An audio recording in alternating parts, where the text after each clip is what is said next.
사무엘하 23장 8절부터 17절까지 말씀 함께 읽습니다. 다윗의 용사들의 이름은 이러하니라. 다그몬 사람 요셉 바세벳이라고도 하고 에센 사람 아디노라고도 하는 자는 군 지휘관의 두목이라. 그가 단번에 800명을 쳐 죽였더라. 그 다음은 아호와 사람 도대의 아들 엘르아살이니 다윗과 함께한 세 용사 중에 한 사람이라. 블레셋 사람들이 싸우려고 거기에 모임에 이스라엘 사람들이 물러간지라. 세 용사가 싸움을 도두고 그가 나가서 손이 피곤하여 그의 손이 칼에 붙기까지 블레셋 사람을 치니라. 그날에 여호와께서 크게 이기게 하셨으므로 백성들은 돌아와 그의 뒤를 따라가며 노략할 뿐이었더라. 그 다음은 하랄 사람 아게의 아들 삼마라. 블레셋 사람들이 사기가 올라 거기 녹두나무 가득한 한쪽 밭에 모임에 백성들은 블레셋 사람들 앞에서 도망하되 그는 그 밭 가운데 서서 막아 블레셋 사람들을 친지라. 여호와께서 큰 구원을 이루시니라. 또 30두목 중 세 사람이 곡식 벨 때에 아둘람 굴에 내려가 다윗에게 나아갔는데 때에 블레셋 사람의 한 무리가 르바임 골짜기에 진쳤더라. 그때에 다윗은 산성에 있고 그때에 블레셋 사람의 요새는 베들레헴에 있는지라. 다윗이 소원하여 이르되 베들레헴 성문 곁 우물물을 누가 내게 마시게 할까 하매 세 용사가 블레셋 사람의 진영을 돌파하고 지나가서 베들레헴 성문 곁 우물물을 길어 가지고 다윗에게로 왔으나 다윗이 마시기를 기뻐하지 아니하고 그 물을 여호와께 부어 드리며 이르되 여호와여 내가 나를 위하여 결단코 이런 일을 하지 아니하리이다. 이는 목숨을 걸고 갔던 사람들의 피가 아니니까 하고 마시기를 즐겨하지 아니하니라. 세 용사가 이런 일을 행하였더라. 아멘. 새벽 시간을 통해서 사무엘하 말씀에서 지속적으로 교회의 모습이 어떠해야 하는지를 살펴보았습니다. 좀 더 의도적으로 교회와 연관돼서 말씀을 드렸고 그리고 가능한 그 속에서 예수 그리스도를 발견하기를 원하는 부분에서 말씀을 함께 나누었고 또 금요기도회를 통해서 한 주간의 말씀 중에서 한 부분 내지는 전반적인 내용을 하나로 묶어서 함께 말씀을 나누었습니다. 이제 사무엘하 마지막 시간이 되겠는데요. 오늘 마지막 말씀 속에서 우리가 보기 원하는 것은 우리 믿음으로 살아가는 사람들, 또 주님의 나라를 확장해 나가는 사람들, 예수 그리스도를 왕으로 삼고 살아가는 우리가 이 땅에서 강한 자로 서기를 원하는 마음을 담아서 함께 말씀을 나누기를 원합니다. 22장의 말씀에 보면 하나님께서 다윗으로 하여금 그 모든 원수의 손에서 이기게 했을 때, 그래서 다윗으로 하여금 사울의 손과 그리고 또 그 외에 각 나라, 대표적인 나라는 블레셋이 되겠죠. 이러한 나라들에게서 그를 견고하게 세워주시고 이기게 하셨던 내용을 가지고 하나님을 찬송하는 내용이 22장에 기록이 되어 있습니다. 이 22장의 말씀은 시편 18편을 통해서도 말씀되어지는 이 내용을 그대로 시편 말씀에 옮겨 놓았는데, 말씀은 그렇습니다. 시편 18편을 통해 주어지는 말씀은 나의 힘이신 여호와여 내가 주를 사랑합니다 라고 하는 말씀으로 시작이 되는 가운데, 하나님께서 구원하신 그날, 즉 하나님의 구원의 날에 다윗이 하나님 앞에 찬양으로 영광 돌리는 그러한 내용이 기록이 되어 있습니다. 하나님이 구원해 주셨다라고 하는 부분에서는 더 말할 것도 없이 감격스러움인 거죠. 우리가 죄로부터 구원받았다는 것에 기쁘고 감사한 마음을 하나님께 비추어 드리듯이, 다윗 같은 경우도 그의 국가 말하고 있는 구원이라고 하는 부분은 이방의 강대한 나라들과의 전쟁에서 승리한 것, 이 부분을 근본적으로 구원이라고 하는 메시지로 들려주고 있습니다. 그러니까 여러 나라들의 위협에서 계속해서 이기게 하시고 또 승리케 하심으로 인해서 그가 차지하게 되는 위치들은 대단히 영광스러움이었던 겁니다. 그래서 그런 가운데 고백해 나가기를 22장 2절의 말씀에 보면 이르되 여호와는 나의 반석이시요 나의 요새시요 나를 건지시는 자시요 내가 피할 나의 반석이시요 반석의 하나님이시요 나의 방패시요 나의 구원의 뿌리시요 나의 높은 망대시요 그에게 피할 나의 피난처시요 나의 구원자라. 그러면서 자신을 폭력에서 구원하셨다라고 말씀하고 있죠. 그래서 22장을 통해서 우리에게 말씀해 주는 내용들은 하나님은 우리의 구원자 되신다라고 하는 전제 속에서 악한 세력에 대해서, 즉 대적하는 세력에 대해서는 심판하시는 하나님이지만 하나님께서 부르짖는 자들에게는 응답이라고 하는 놀라운 역사로 임하고 있는 것을 말씀하고 있고, 그리고 또 하나님의 백성들이 어떻게 행함대로 하나님께서 갚아주신다는 말씀이 기록이 됩니다.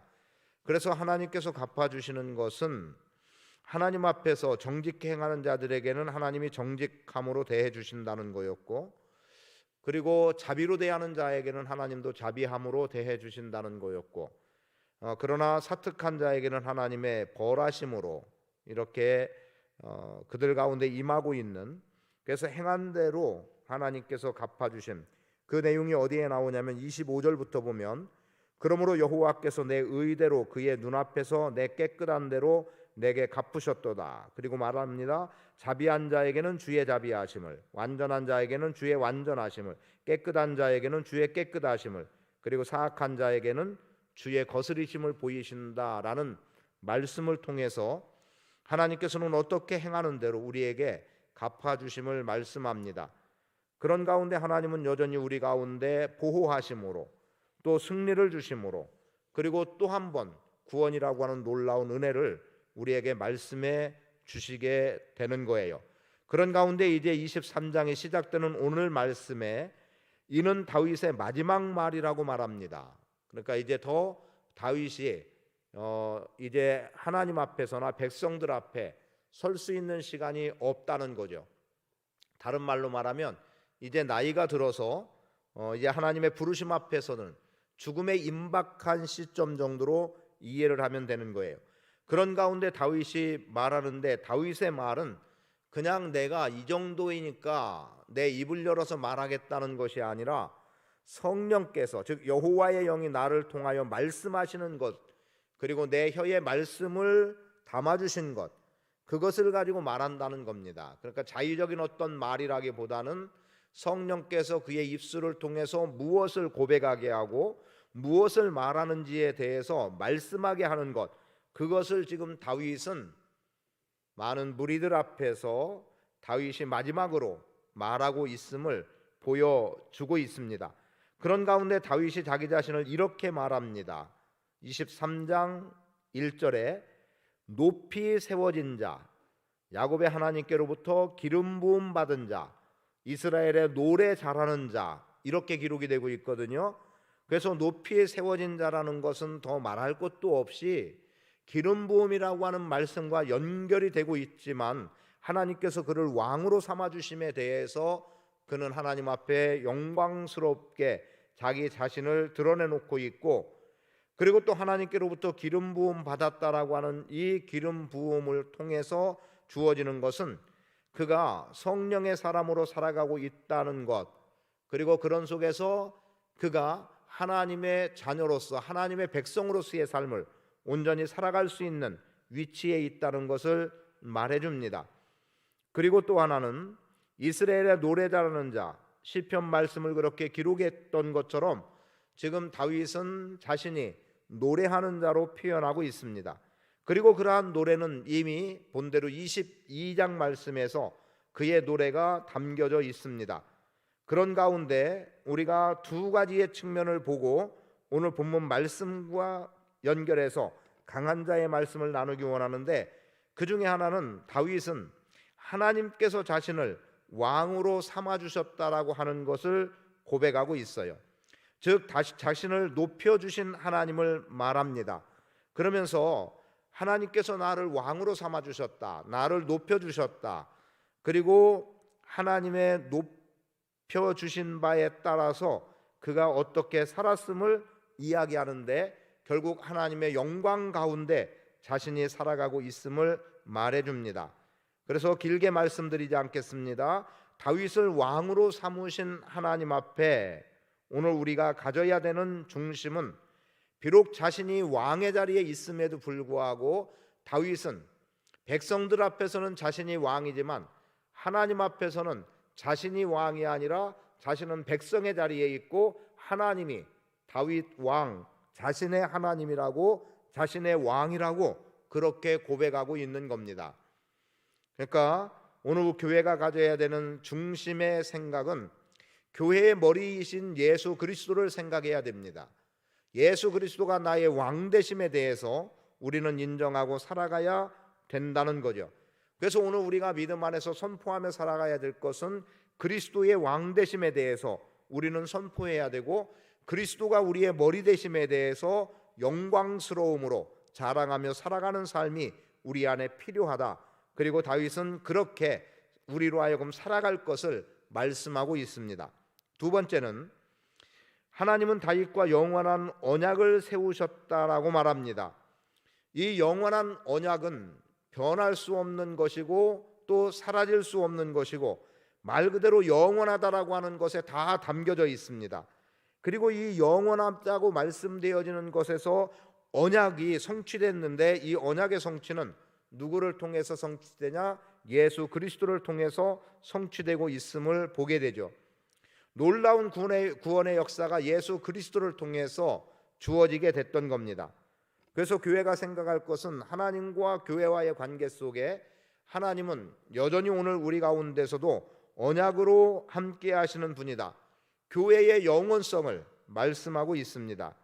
제가 말씀드렸던 내용 속에서는 교회에 대해서, 교회가 때로는 주변으로부터 많은 손가락질을 당하기도 하고, 또는 교회가 연약해서 곧 무너질 것 같다 하더라도 하나님은 반드시 교회에 대해서는 세워주신다는 것을 알아야 됩니다. 교회는 결코 무너질 수 없다는 거죠. 그런 속에서 주님이 말씀하신 게 있지 않습니까? 음부의 권세가 이기지 못한다. 그래서 교회는 하나님과의 언약의 관계 속에서 영원히 굳건하게 서는 것이 교회임을 인식해야 됩니다. 그런 가운데 이제 읽은 본문 말씀 속에서 우리가 보기 원하는 것은, 오늘 우리는 누구나 할 것 없이 다윗의 용사들 같이 우리도 주님의 용사로 서야 된다는 거죠. 주님의 군대로 서야 되는 겁니다. 그래서 하나님 아버지를 앞세우고 하나님 아버지를 기치로 내세우고, 오늘 교회는 계속해서 전쟁에 임하는 태도로 이 땅에서 믿음 생활을 해나가야 될 것이고 교회를 세워나가야 될 것이고, 그런 가운데 우리는 하나님의 군대의 용사로 강하게 설 수 있어야 합니다. 하나님께서 여호수아를 택하셔서 이스라엘의 지도자로 삼게 되는 그 시점은 여호수아 1장 말씀에서 기록이 됩니다. 하나님께서 여호수아에게 말씀하시죠. 너는 두려워하지 마라. 내가 너와 함께 하겠다. 강하고 담대하라. 내가 너와 함께 하겠다는 겁니다. 그러면서 이 율법책을 내 입에서 떠나지 말게 하며 그 가운데 기록된 것을 다 지켜 행하라고 말씀합니다. 그러면 네가 형통하리라고 말씀하고 있죠. 그 속에서 하나님이 말씀하시는 것은 지금 모세의 뒤를 이어서 이스라엘의 지도자로 세워지게 되는 여호수아에 대해 강한 자로 서라고 말씀하는 겁니다. 그래서 그 이후로 등장하고 있는 이스라엘 백성들의 군사로 말할 수 있는, 혹은 하나님께 선택받아서 쓰임받는 사람들은 다 강한 자로 서고 있다는 거예요. 어떤 사람은 믿음 안에 강한 자가 됐고, 어떤 사람은 죄에 대해서 강한 자가 되기도 했고, 이런 내용들은 하나님 앞에 쓰임받은 사람들에 의해서 그대로 드러나게 됩니다. 예를 들면 다니엘 같은 경우는 사자굴에 던져지게 되는 위험이 있음에도 불구하고 그는 강한 자로 섰기 때문에 하나님 앞에 기도하는 것을 쉬지 않았던, 하루 3번 예루살렘을 향하여 그가 창을 열어놓고 예루살렘을 향하여 기도하고 있는 내용들은 그는 기도에 강한 자로 섰다는 거죠. 이런 정도의 내용들을 우리는 성경에서 많은 인물들을 통해서 찾아낼 수 있습니다. 그리고 그렇게 찾아내는 인물들대로 여러분은 삶을 살아갈 수 있어야 합니다. 자, 8절의 말씀을 봅니다. 8절에 보면 다윗의 용사들의 이름은 이러하다라면서 요셉 밧세벳이라고 하는 사람을 8절에서 말하고 있죠. 그리고 또 9절에서는 누굴 말합니까? 엘르아살이 다윗과 함께한, 이렇게 용사 중 한 사람이라고 엘르아살을 말하고 있습니다. 그리고 그 다음 11절에서는 삼마라는 사람을 들어서 그가 큰 구원을 이루었다라고 말하고 있죠. 그래서 다윗의 용사들 가운데 이 세 명의 용사가 아주 훌륭한 용사로 세워지게 되는 것을 보게 되고요, 그들이 어떤 행적을 행한 것을 말하지 않겠습니다. 그들은 다윗의 용사로 강한 자로 서서 자기들에게 맡겨진 일을 제대로 감당한 거죠. 전장에서 승리를 가져오는 겁니다. 한두 명을 죽인 것이 아니라 수백 명, 800명이라고도 표현되어질 만큼 이렇게 대적하는 자들을 한 사람이, 물론 그 하나는 아니겠죠, 그를 따르고 있는 군사들과 함께 취한 결과이지만 그렇게 대적하는 자들을 넉넉히 이겼다는 겁니다. 그것은 하나님 앞에 강한 자로 섰기 때문에 가능한 일이라는 거죠. 특히 이들의 이김은 그들이 잘나서 이기고 그들의 강해서 이긴 것이 아니라 승리를 주시는 분은 하나님이시다. 오늘 우리가 믿음 안에서 고백해 나가는 것들은 그런 겁니다. 내가 무엇을 했어도 이 일을 하게 하신 분은 하나님이다. 내가 어떠한 선한 결과를 보았을 때 이 결과를 보게 하신 분은 하나님이시다. 싸워서 이겼을 때 이렇게 싸워 이기게 하신 분은 하나님이시다. 예를 들면 운동하는 사람이 열심히 최선을 다해서 준비하고 그리고 경기에 임하고 그리고 마침내 우승이라고 하는, 일이라고 하는 것을 얻었어도 이렇게 되어진 것은 하나님이 나와 함께 하셨기 때문이고 하나님께서 나에게 도움을 주셔서 승리했다라고 고백하는 것과 같은 겁니다. 그런 믿음의 용사들 가운데 13절부터 보면 특정된 이름으로 기록되지 않은 세 명의 또 다른 용사가 기록이 됩니다. 그 세 사람은 지금 다윗이 아들람 굴에 피해 있을 때, 그리고 그때의 블레셋 사람들은 베들레헴을 요새로 삼고 있었던 가운데 다윗의 마음속에 어떤 생각이 들었냐면, 그것은 이제 갈급함의 문제였겠죠.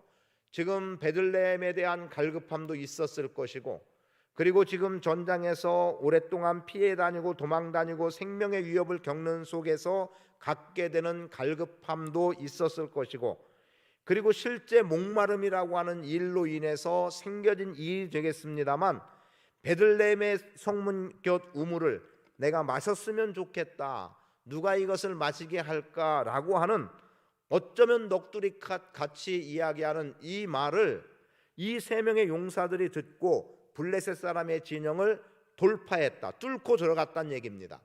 그리고 거기에서 그 물을 떠다가 다윗에게 드리는, 바치는 내용이 기록이 돼 있습니다. 자, 이 세 명의 용사들, 그들이 강한 자이기 때문에 그런 행동을 할 수도 있지만 그들은 충성에 강한 자들이었습니다. 다윗 왕에게 충성하는 이 충성의 강함이 결국은 그들은 어쩌면 무모하리만큼 자신들의 생명보다 다윗이 혹시라도 그냥 넋두리처럼이라도 내뱉은 그 말을 이루어 드리기 위해서 이들은 적진을 돌파하고 적의 진지를 돌파하고 들어가서 어쩌면 하찮은 거예요. 이것에 목숨을 바꿀 일이 없는 거죠. 그럼에도 불구하고 그들은 목숨을 맞바꾸듯이 들어가서 우물물을 떠다가 다윗 왕에게 바쳤던 겁니다. 물론 이 일에 대해서 다윗은 이렇게 반응했습니다. 16절 후반부에 보니까 다윗이 마시기를 기뻐하지 아니하고 그 물을 여호와께 부어 드리며, 아니 그렇게 원했던 것이면 그들이 떠왔을 때 칭찬하고 마시면 될 일 아니겠습니까? 그런데 다윗은 그리하지 않고 오히려 그 물을 여호와께 부어 드렸다는 거예요. 기뻐하지 않았다라고 하는 것은 뭡니까? 그들이 행한 행동에 잘못했다라고 말하는 의미는 분명히 아니죠. 그러나 그들이 어떻게 이 물을 떠왔을까를 생각하면 그것을 마시고 내가 흡족해 할 만한 상황이 아니라는 것을 분명하게 이야기하는 거예요. 그리고 도무지 내가 받을 수 없다는 거죠. 그래서 하나님께 부어드렸는데 왜 하나님께 부어드렸느냐? 피는 마시면 안 되는 거였습니다. 다윗은 그들이 떠온 그 물을 그들의 피와 동일하게 본 거예요. 그들의 목숨값이 지금 이 물이라고 여겼던 겁니다. 그래서 피는 마셔서는 안 되는 것이었기 때문에 땅의 부음으로 인해서 그것이 하나님께 드려짐이라고 하는 결과를 가져오게 했다는 거지요. 그리고 그가 이렇게 말합니다. 여호와여, 내가 나를 위하여 결단코 이런 일을 하지 아니하리이다. 이는 목숨을 걸고 갔던 사람들의 피가 아니니까 하고 마시기를 즐겨하지 아니하니라. 그런데 이 세 용사는 기꺼이 그런 일에 자신을 드렸다는 겁니다. 오늘 우리가 살아가는 삶의 현재 우리의 주변에서 또 우리가 믿음 안에 있으니까 교회 안에서 이런 정도의 사람들이 교회에 있을까를 우리는 돌아보기를 원합니다. 누가 있나를 찾으라는 의미 속에 돌아보라는 것이 아니라 내가 과연 그러한 용사 같은 충성에 강한 자, 그러한 충성심으로 왕을 섬기고 있는가? 지금 우리는 다른 어떤 왕을 섬기는 자들이 아니지만 우리는 그리스도를 왕으로 섬기고 살아가는 사람들로서 주님이 우리에게 무언가 사인만 보내주어도 아니면 그냥 혼자 하나님께서 내가 이랬으면 좋겠다라고 말씀하실 그런 분은 아니지만 그래도 하나님께서 그런 정도로라도 우리의 교회를 향하여 어떤 소원을 가지고 있을 때 우리는 기꺼이 그렇게 행할 자들로 살아가고 있는가? 주님의 일을 감당해 나가면서 두려워해서는 안 됩니다. 두려워해서는 안 돼요. 강한 자로 서야 됩니다. 우리는 많은 부분에 염려하고 불편하게 여기는 것 중에 하나가 무엇을 하려고 할 때 과연 그것이 되겠느냐 또는 사람이 모여지겠느냐 이런 거예요. 제가 개인적으로 오래전부터 마음속에 담고 있었던 것 가운데 하나가 마침 코로나 상황이기 때문에 기회를 얻었다고 하면 얻을 수 있는 건데 얻은 건데 좀 중문교회 장경동 목사님을 모시고 좀 이례적으로라도 그 집회를 하고 싶은 마음은 오래전부터 들었었습니다. 그리고 금년 들어와서는 더 그랬고요. 왜냐하면 금년에는 한 달에 한 번씩은 꼭 만나서 교제를 하고 있기 때문에 더 그런 마음이 들었어요. 그런데 저의 마음속에 주일 낮 예배가 아니면 도대체 얼마나 모여질까라는 생각이 들어가는 순간 쉽게 요청하기가 어렵더라는 거죠. 물론 제가 이야기는 했어요. 언제라고 특정은 짓지 않았지만 언제 한번 목사님을 좀 모시고 싶습니다라고 이야기는 했어요. 그리고 지금 갖는 생각은 50주년 창립 50주년 준비위원들이 어떻게 계획해 나갈는지는 한 번도 모임을 갖지 않았기 때문에 지금 말하는 게 이상할 만큼 들려질 수 있겠지만 그때 제가 제안을 하려고 하거든요. 분명히 오후 3시나 4시쯤에 우리가 그 행사를 갖게 된다고 한다면 그럼 주일 오후에 좀 강사로 모셔서 그 모임이 유례적인 부흥회가 되는 유례 부흥회로라도 진행하면 좋겠다라는 생각을 하고 있어요. 그게 조금이라도 빨리 결정을 해야 되는 것은 그분에게 또 어떤 계획이 있을 수 있어서 빨리 결정해야 되는데 지금 그 마음으로 거의 제 스스로는 굳혀져 가고 있습니다. 물론 준비위원들하고 이제 논의하는 가운데 되어질 일인 것은 분명한데요. 그럼 그날만큼이라도 좀 근데 제가 갖고 있는 생각이 뭐예요? 저에게 든 생각? 강하지 못해서 든 생각일 수 있겠지만 얼마나 모일까? 이거 생각하면 아무것도 못하는 겁니다. 그러나 지금은 이제 그런 마음으로 어쨌든 굳혀가고 있는 거예요. 그러니까 할 사람이 얼마나 있을까를 먼저 생각하면 할 수 있는 일 아무것도 없고 되는 일 아무것도 없습니다. 그러나 한다고 하면 몇 명이 모이든 모여지는 거고 모여지는 사람들을 통해서 일을 이루어 나갈 수 있는 거예요. 제가 이 얘기를 지금 이 시간에 좀 하기를 원합니다. 여러분들이 다녀온 분도 계세요. 논산 한빛교회 이야기입니다. 이 목사님이 다음 세대에 대해서 많은 계획들을 하고 일을 추진해 나가고 그리고 해외에다가 몇백 개의 그 건축을 놓고 진행을 하고 매년 해외로 나가는데요. 그런데 처음 시작할 때 이게 될까? 또 누가 어떤 동참을 할까? 이랬는데 하니까 되더라는 겁니다. 그래서 지금 여러 교회를 지금 이미 세웠고, 그리고 얼마 전에는 1000명 모이는 집회를 하고 왔대요. 그런데 그때 마음에 또 든 생각이 뭐냐면 내년에는 10,000명 집회를 해야 되겠다는 그러한 마음을 가지고 왔다는 거예요. 그래서 내년에 아프리카에 10,000명 집회를 하려면 그러면 논산에서 다음 세대 1000명을 모이는 일을 해야 되겠다. 그래서 논산에서 다음 세대 1000명이 모여진다면 내년에 아프리카에서 10,000명이 모여질 것이라고 하는 나름의 확신을 갖게 됐던 거죠. 그리고 그 일을 교회에다가 드러내놓고 일을 시작했는데 논산의 초등학생들이라고 하던가요? 전체 인원이 초중고까지인지 정확히 모르겠네요. 7,000명 정도가 된다고 그래요. 그럼 7,000명 되는 숫자에서 1,000명을 모은다는 것은 쉬운 일은 아닙니다. 그런데 그 일을 시행을 하고 기도하면서 시행하게 했고, 그 일에 얼마의 예산이 필요해서 그래서 당장은 2천만 원 정도라고 생각하고 뭐라고 광고를 했냐면 성도들에게, 이게 연합으로 한 게 아니에요. 그 교회 단독으로 한 겁니다. 100만 원씩 헌금하실 분 20명, 그러면 2천만 원이 되는 거예요. 자원하게 했는데 50명이 헌신을 했다는 거예요. 그래서 하게 됐는데 1,300 몇 명이 모였대요. 근데 그것이 본인도 그렇게 얘기했지만 거기에 다른 목사님이 다른 목적으로 갔다가 그 광경을 본 거예요. 그리고 이분이 도전을 받아서 나도 해야 되겠다 이런 생각을 했다는 거예요. 그런데 준비하는 과정 속에 당일 직전에 현장에서 결신하기 전까지 교회를 다니겠다고 그렇게 한 아이들이 900명, 현장에서 300 몇 명, 그래서 1200명 정도 하고, 그리고 그의 부모들 얼마가 교회에 등록을 하게 됐다는 거죠. 하나님이 하시면 되는 거죠. 만약에 그 목사님이 이거 될까? 여기에 그냥 여전히 머물러 있고 이거 예산이 될까? 몇 명이 모일까? 내가 1,000명이라고 하는 기치는 걸었는데 이거 1,000명이 안 되면 어떨까? 그런데 하나님은 1,300명 정도의 아이들이 오게 했다는 거예요.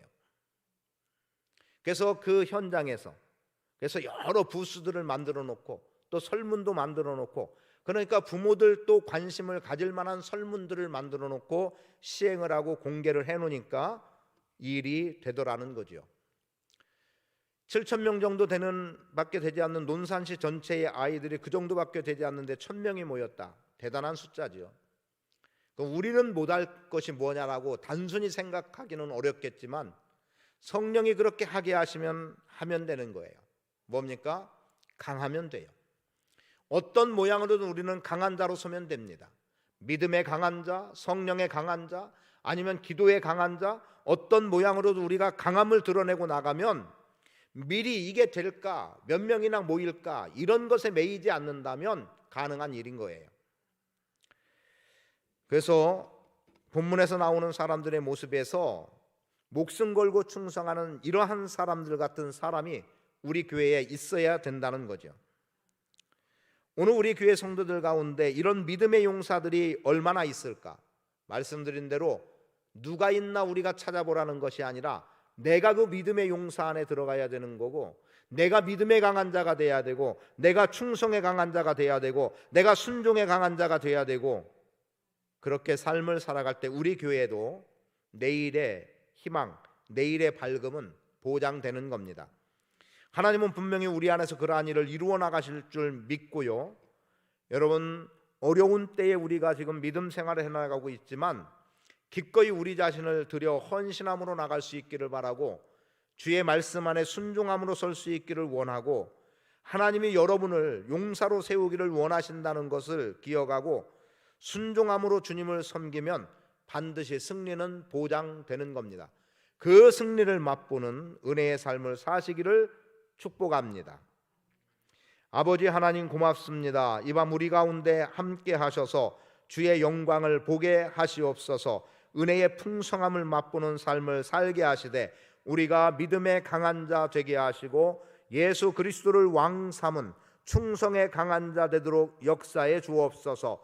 기도의 강한 자 되게 하시옵소서. 담대한 주의 군사로 서는 복된 인생 되게 하옵소서. 예수 그리스도의 이름으로 기도합니다. 아멘.